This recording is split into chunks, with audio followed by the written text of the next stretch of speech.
The discovery. Strange signals from the deep. Captain Sarah Chin stood on the bridge of the mining vessel Northern Star, her fingers drumming against the cold metal railing. For 3 years, she had led extraction operations in the asteroid belt between Mars and Jupiter, pulling precious minerals from ancient rocks that had drifted through space since the solar system was born. It was honest work, dangerous work, but it paid well enough to send money back home to her daughter on Earth. The day started like any other. Her crew of 24 miners prepared their equipment, checked pressure suits, and reviewed drilling coordinates. The Northern Star hummed with familiar sounds, the low thrum of the reactor, the hiss of air recyclers, the occasional clang of metal on metal as someone dropped a tool in the cargo bay. Sarah had grown to love these sounds. They meant stability, routine, survival. Then the sensors picked up something that didn't belong. Lieutenant Marcus Webb, her second-in-command, called her over to his station.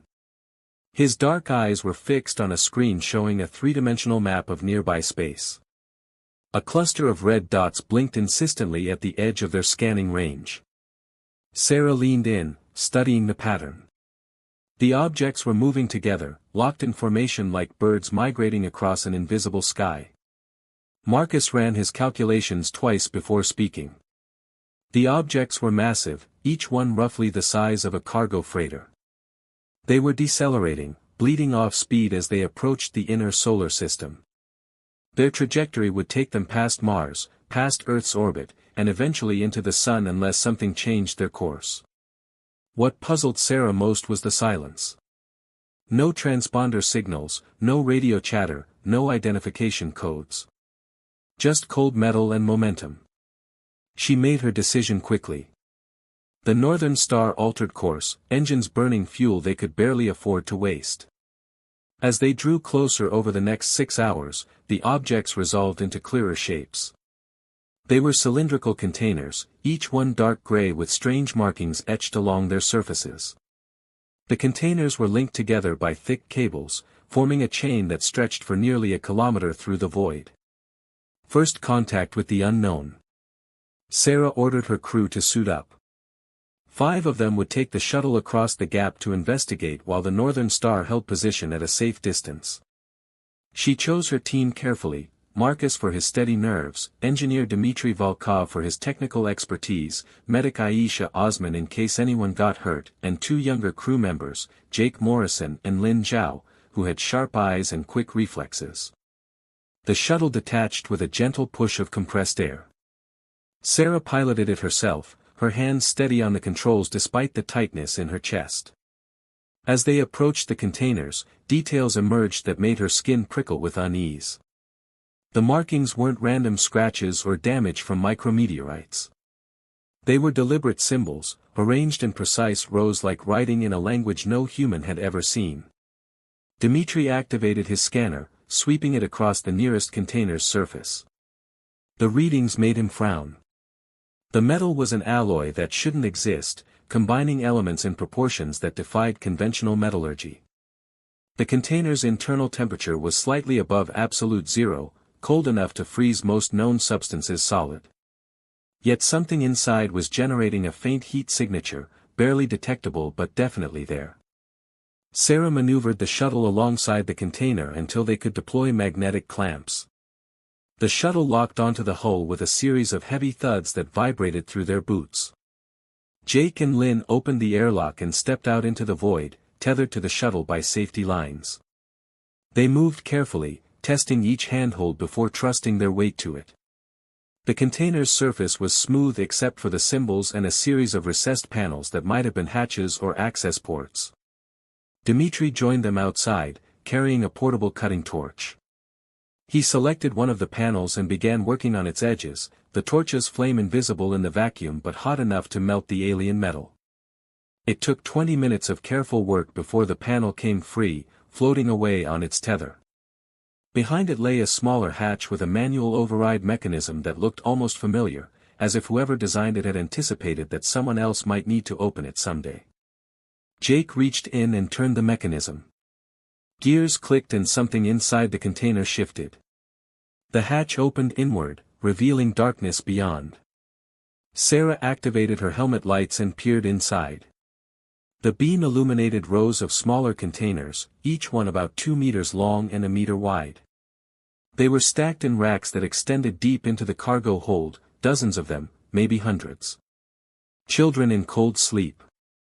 Aisha moved closer to examine the nearest small container. It had a transparent panel on top, clouded with frost. She wiped it carefully with her gloved hand. The frost cleared and she froze, her breath catching in her throat. Inside the container lay a child. The child's eyes were closed, their small chest rising and falling in the slow rhythm of deep sleep. Tubes connected to ports in their arms and neck, feeding them nutrients or medications or something else Aisha couldn't identify. The child wasn't human. Their skin had a faint blue tint and their ears were slightly pointed, but the basic shape was unmistakable. This was a young person, someone's son or daughter, lying helpless in an alien prison. Aisha felt her hands begin to shake. She had seen many terrible things in her years as a medic, but this was different. This was deliberate cruelty on a scale she couldn't comprehend. Sarah's voice crackled over the radio, steady despite the shock they all felt. She ordered them to check the other containers. As they moved through the cargo hold, the horror multiplied. Container after container held sleeping children.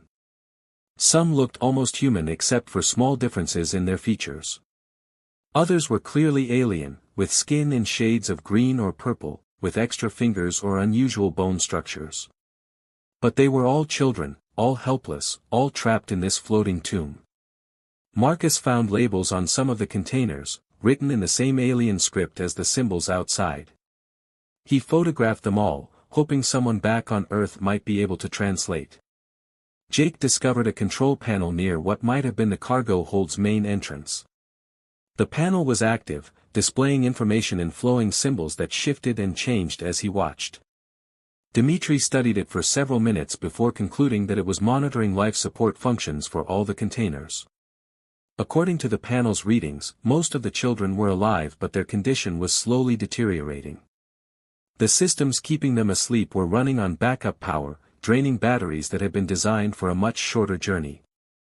Dimitri estimated they had maybe 2 weeks before the batteries failed completely. After that, the children would either wake up in the cold vacuum or their life support would shut down entirely. The weight of responsibility. Sarah made the call back to the Northern Star, her voice tight with controlled emotion. She reported what they had found and requested immediate assistance. Her ship wasn't equipped to handle this kind of emergency. They needed medical facilities, proper life support, expertise in alien biology that no one on her crew possessed. They needed help from Earth. The response came faster than she expected. Earth's orbital command had been tracking the containers too, alerted by automated defense systems that flagged anything unusual approaching the inner planets.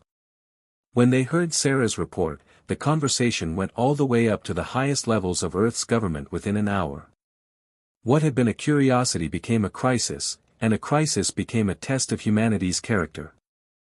Admiral James Porter took command of the response from his station above Earth. He was a career military officer who had seen combat in the Mars independence conflicts 20 years earlier. He knew how to make hard decisions under pressure. He also knew that this situation was unlike anything humanity had faced before. These weren't enemy combatants or political refugees. They were children, abandoned in space by someone who either didn't care if they lived or died, or worse, who wanted them to die quietly where no one would notice. Porter ordered 2 rescue ships to launch immediately from Earth orbit. The vessels were equipped with medical bays and trained personnel who could handle emergency situations. They would take 3 days to reach Sarah's position, 3 days during which she and her crew would have to keep watch over the containers and hope nothing went wrong. He also ordered a communications blackout. News of the discovery would eventually leak, it always did, but he wanted time to understand the situation before facing the inevitable questions from the media and the public. Sarah spent those 3 days documenting everything. She and her crew photographed every container, every symbol, every piece of equipment they could find. Dimitri worked constantly on the control panels, learning their logic through trial and error. He discovered that the containers were divided into groups, each group from a different species. The largest group appeared to be from a species called the Aruvi, if he was reading the labels correctly. There were smaller groups of humans, which raised even more disturbing questions, and several species he couldn't identify at all. Aisha focused on the children themselves. She took medical scans through the transparent panels, gathering data on their vital signs and physical conditions. What she found worried her deeply. Many showed signs of malnutrition despite the feeding tubes. Others had strange marks on their skin that looked like injection sites or surgical scars. A few had small devices implanted at the base of their skulls, devices that connected to their nervous systems in ways Aisha couldn't fully understand. Someone had done things to these children before putting them in the containers, modifications or experiments that went beyond simple storage. Humanity's choice. When the rescue ships arrived, they brought more than just medical equipment. They brought a team of scientists, linguists, and security personnel who had been hastily assembled from various Earth agencies. The lead scientist was Dr. Helen Park, a xenobiologist who had spent years studying alien life forms discovered on Mars and Europa.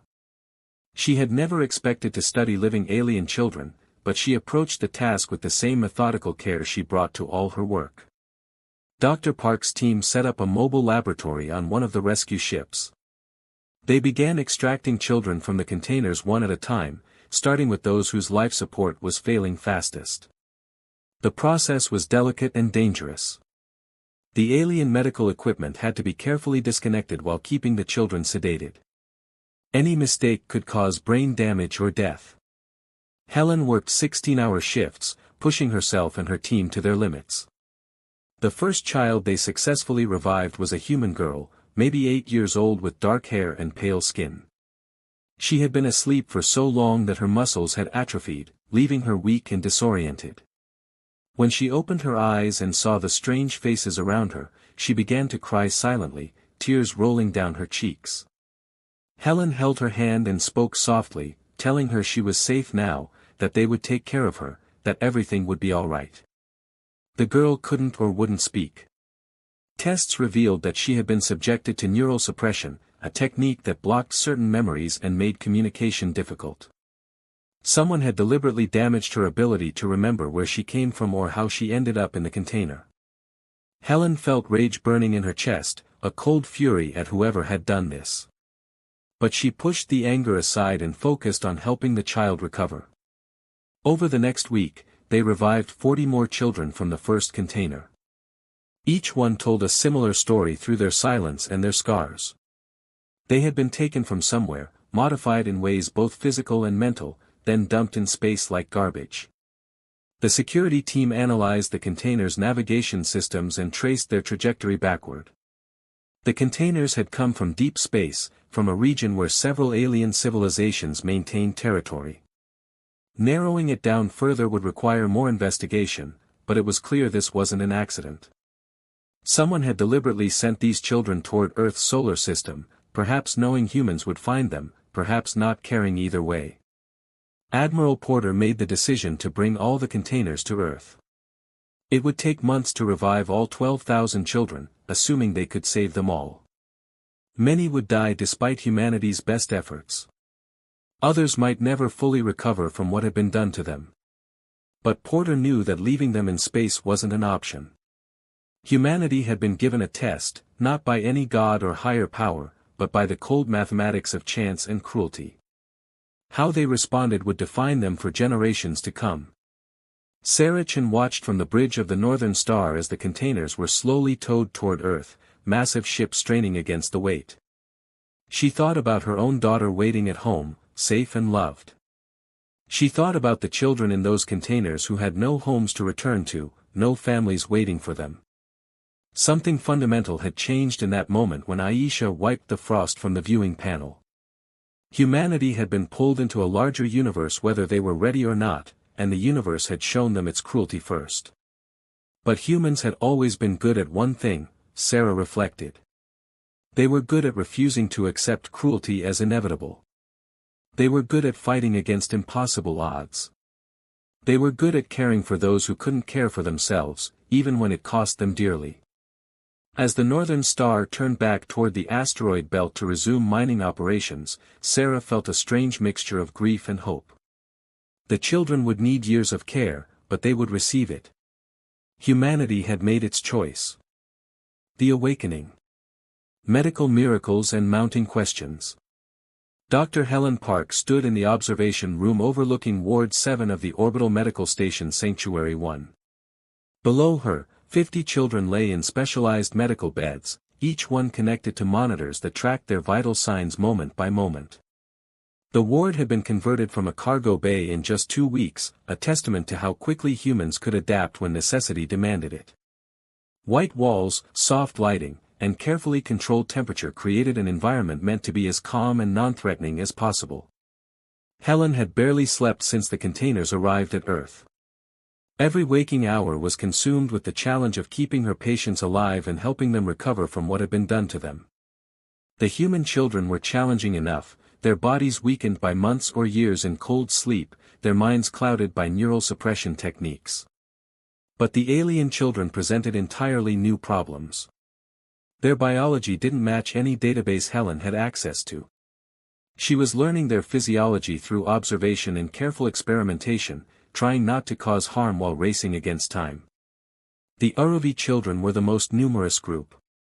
Helen had learned their species name from the partial translations her linguistic team managed to extract from the container's computer systems.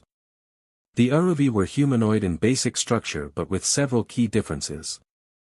Their cardiovascular system operated on different principles, using a dual heart configuration that pumped a copper-based blood analog. Their neural tissue was more densely packed than human brains, giving them processing capabilities that might surpass human cognition. Yet despite these differences, they still needed the same basic things any child needed: food, safety, comfort, and answers to questions they couldn't yet articulate. One of Helen's assistants, a young doctor named Michael Torres, approached with a tablet displaying updated scan results. His expression was grim. Helen took the tablet and scrolled through the data, her jaw tightening as she read. The scans confirmed what they had begun to suspect. Nearly all the children had been subjected to memory modification, but it went deeper than simple suppression. Specific memories had been surgically removed or overwritten, replaced with blank spaces or artificial constructs. Someone had reached into their minds and stolen parts of who they were. Michael spoke quietly, mindful of the children sleeping below. Some of the older kids were starting to ask questions, he said. They wanted to know where their parents were, why they were here, what had happened to them. The staff had been instructed to be honest but gentle. They explained that the children had been found in space and rescued by humans, that they were safe now but their past was unclear. Most of the children accepted this with the adaptability of youth, but a few were more troubled, sensing gaps in their own memories that frightened them. The political storm. News of the rescue had leaked within days despite Admiral Porter's communications blackout. A junior technician on one of the rescue ships had sent a message home mentioning strange cargo, and from that single seed a global media storm had grown. By the end of the first week, every major news network on Earth was running stories about the alien children. Opinions divided sharply. Some hailed the rescue as proof of humanity's moral evolution, evidence that they had transcended their violent history. Others viewed it as a dangerous risk, questioning whether Earth had the resources to care for 12,000 alien refugees when millions of humans still lived in poverty. The political debate intensified when the first cost estimates emerged. Caring for the children would require billions in funding, specialized facilities, trained personnel, and years of commitment. Some governments pledged immediate support, viewing it as both a humanitarian obligation and an opportunity to build relationships with alien species. Other nations were more reluctant, arguing that Earth's own problems should take priority. A few vocal politicians suggested the children should be returned to wherever they came from, ignoring the obvious cruelty of that approach. Ambassador Chen Wei found herself at the center of the storm. As Earth's representative to the newly formed Interstellar Council, she had been tasked with investigating who had abandoned the children and why. Her team had spent weeks analyzing the container's navigation data, cross-referencing it with known alien trade routes and political boundaries. The trail led to a region of space controlled by the Vokoth Imperium, a powerful civilization that had maintained cold but correct relations with Earth for the past decade. Chen Wei requested a formal meeting with the Vokoth ambassador, a dignified individual named Korath who had always been scrupulously polite in previous interactions. The meeting took place in a neutral station at the edge of human space. Korath arrived precisely on time, his posture conveying the mixture of respect and distance that characterized Vokoth diplomatic protocol. Chen Wei dispensed with the usual pleasantries and presented her evidence directly: navigation data, container design specifications, and the alien symbols that Koratha's own people had used. Koratha's response was carefully calculated. He acknowledged that the containers appeared to be of Vokoth design but claimed no knowledge of their cargo or purpose. The Imperium was vast, he explained, with thousands of vessels operating independently. It was possible, perhaps even likely, that a rogue captain or unauthorized faction had used Imperium resources for purposes the central government knew nothing about. He promised a full investigation but made no commitments about accepting responsibility or taking the children back. Chen Wei had expected this response. Diplomatic denial was standard practice when facing uncomfortable accusations. But she pressed harder, pointing out that the children's modification suggested sophisticated technology and resources that only a major power could provide. She also noted that some of the human children in the containers appeared to have been taken from Earth's outer colonies, raising questions about how the Vokoth had gained access to them. Korath listened without interrupting, his expression neutral. When she finished, he simply repeated his promise to investigate and ended the meeting. Breakthroughs and bonds. Back on Sanctuary 1, Helen was making progress with her patients. The medical team had developed protocols for safely waking the children and helping them adjust to their new environment. They worked slowly and carefully, prioritizing the most critical cases while giving each child time to recover before moving to the next. The process was exhausting but rewarding. Each small victory, each child who opened their eyes and responded to gentle questions, felt like pushing back against the cruelty that had brought them here. One of the Uruvi children, a girl the staff named Lyra for lack of knowing her real name, became something of a breakthrough case.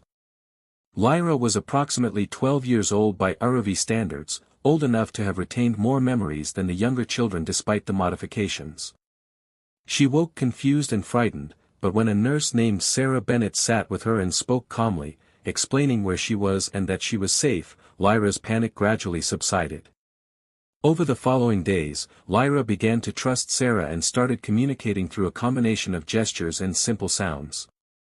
The linguistic team worked with Lyra to develop a basic vocabulary.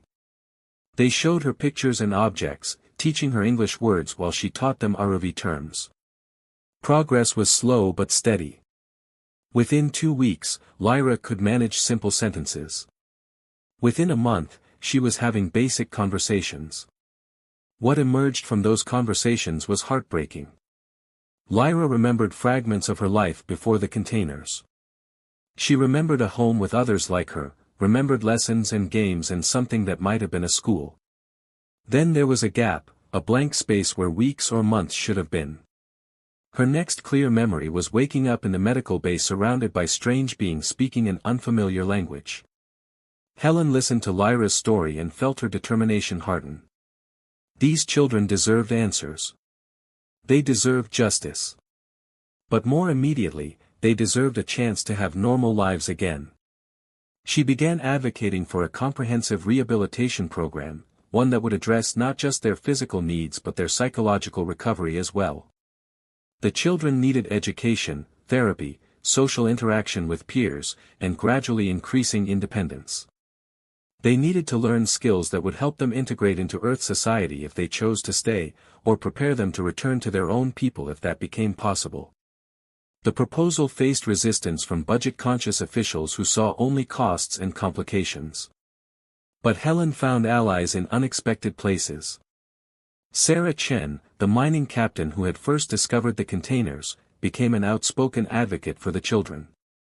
She appeared in media interviews and public forums, describing what she had seen and challenging anyone who questioned whether the rescue was worthwhile. Her daughter, Emma, started a social media campaign that went viral, organizing fundraising drives and awareness events among young people across Earth. Public opinion gradually shifted. People began to see the children not as abstract problems or political pawns, but as individuals with stories and potential. Schools volunteered to host cultural exchange programs. Families offered to serve as foster homes for those children who were ready. Scientists and educators developed specialized curricula that could accommodate different species' learning styles and cognitive abilities. What had started as a crisis was slowly transforming into an opportunity for humanity to demonstrate its better nature. The shadow of the past. Not everyone was pleased with Earth's response. Intelligence reports began arriving at Admiral Porter's desk suggesting that someone was watching the rescue operations with intense interest. Unmarked ships had been spotted at the edge of the solar system, conducting long-range scans of Sanctuary 1 and the other facilities housing the children. The ships disappeared whenever Earth vessels approached, but their presence was noted and tracked. Porter convened a security council to assess the threat. The consensus was troubling. Whoever had originally dumped the children clearly hadn't expected them to be rescued, or at least hadn't expected anyone to care enough to invest serious resources in saving them. Earth's response had upset someone's calculations. The unmarked ships might be gathering intelligence for a diplomatic response, or they might be planning something more direct.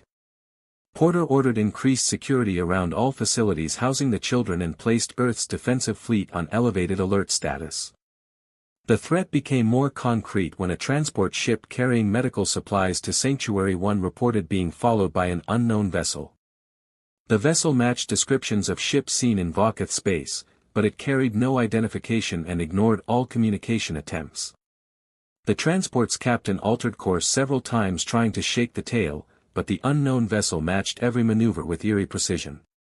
Finally, Earth escort ships arrived and the mysterious vessel broke off, disappearing into the void before it could be intercepted.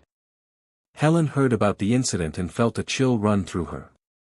Someone wanted the children back, or wanted them dead, or wanted something else she couldn't quite determine. She ordered additional security measures for her medical staff and requested that armed guards be stationed in the wards. Some of her colleagues protested that armed guards would frighten the children, but Helen was firm. The children's physical safety had to take priority. She couldn't protect them from their traumatic memories, but she could damn well protect them from physical harm. Lyra noticed the guards and asked Sarah Bennett about them in her improving English. Sarah considered lying but decided the girl deserved honesty. She explained that some bad people might want to hurt the children again, but the guards were there to make sure that didn't happen. Lyra absorbed this information with a maturity that seemed far beyond her years. She asked if the bad people were the same ones who had taken her from her home. Sarah admitted she didn't know for certain, but it was possible. Lyra nodded slowly, then asked if she could learn to defend herself. Sarah was startled by the request but promised to discuss it with Helen. New families form. As weeks turned into months, something remarkable began happening in the medical wards. Bonds formed between the children and their caretakers that went beyond simple patient-doctor relationships. Nurses found themselves looking forward to shifts in specific wards so they could check on particular children. Doctors stayed late to read bedtime stories or play simple games with kids who were well enough to engage. Security guards who were supposed to maintain professional distance found themselves learning alien languages so they could communicate better with their young charges. Sarah Bennett became particularly close to Lyra, visiting her daily even during off-duty hours. She brought books and puzzles, helped Lyra practice English, and listened patiently as the girl worked through her fragmented memories. Sarah had never had children of her own, having devoted her career to nursing instead. But something in Lyra's resilience and intelligence touched her deeply. When the foster program was announced, Sarah was among the first to apply, specifically requesting Lyra if the girl was interested. Lyra was interested. She had come to trust Sarah completely, viewing her as a source of stability in a confusing new world. When Helen explained what fostering meant, That Sarah wanted to take Lyra to live in her home and help raise her. Lyra's eyes widened with an emotion that transcended species boundaries. Hope. She asked if this meant she would have a family again. Helen smiled and said yes, if Lyra wanted that. Lyra's response was to throw her arms around Sarah and hold on tight, her small body trembling with relief and joy. Stories like theirs multiplied across the medical facilities. A human boy named Marcus who had been taken from a Mars colony found a home with a teacher who specialized in working with traumatized children. An Aruvi child with a gift for mathematics was placed with a family of engineers who encouraged his talents while helping him heal emotionally. Slowly, painfully, the children were learning that not every adult would hurt them, that Earth could offer safety and care and perhaps even something approaching normalcy. But Helen knew the situation remained precarious. They had saved perhaps 8,000 of the original 12,000 children. The others had died in the containers or during failed revival attempts despite the team's best efforts. Each loss weighed on Helen's conscience like a stone. She wondered constantly if there was something more she could have done, some technique she had missed, some intervention that might have saved one more life. Her colleagues tried to reassure her that she had performed miracles, but Helen measured success by the empty beds, not the full ones. Admiral Porter visited Sanctuary 1 to assess progress and reassure the staff. He toured the wards with Helen, watching as children played games or worked with therapists or simply slept peacefully under clean sheets. Porter was a hard man shaped by decades of military service, but even he felt something shift in his chest as he watched a human girl and an alien boy working together on a puzzle, laughing at their mistakes. This was why they had fought so hard, he realized. Not for abstract principles or political advantage, but for moments like this. For the chance to prove that humanity could be better than its worst impulses. As Porter prepared to leave, Helen pulled him aside and voiced her deepest concern. The children were recovering physically, she explained, but the psychological damage ran deep. Many would carry scars for the rest of their lives.